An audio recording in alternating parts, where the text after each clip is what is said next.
I mean, as a follow-up to that question, I think you process large amounts of information, or you need to be doing a lot of reading. And now, because AI and all are based on these language learning models and all of that, do you see some parts of your job being largely replaced, especially the junior lawyers' jobs being replaced by artificial intelligence? Uh, Unfortunately or fortunately, I belong to the old school of thought. I, for once, do not subscribe to the idea of AI being.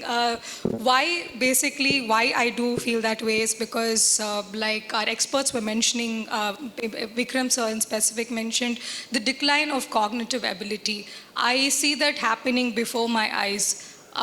Fortunately for me, while I started my practice when I was in college, AI wasn't even a thing. Like, it wasn't as popular as it is now. So I did my assignments, I did my research on my own. So the batch of students that are coming out now, I feel that they are not able to think independently.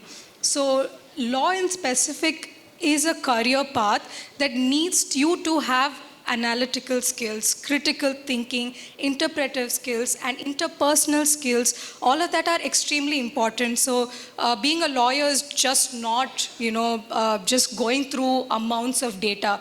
So as a practicing advocate, I also need to effectively be able to present my case before a judge.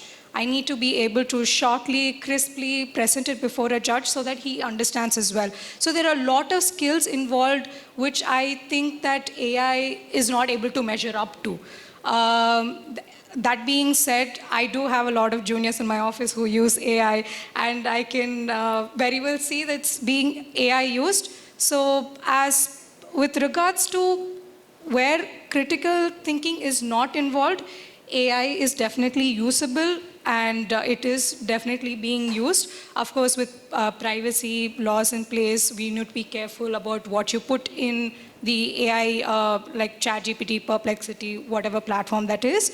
But like I said, I do not subscribe to usage of AI because I think you need to develop that skill, right? With AI, I feel that it's rapidly declining. You thinking, okay, if I'm being presented with a case, right?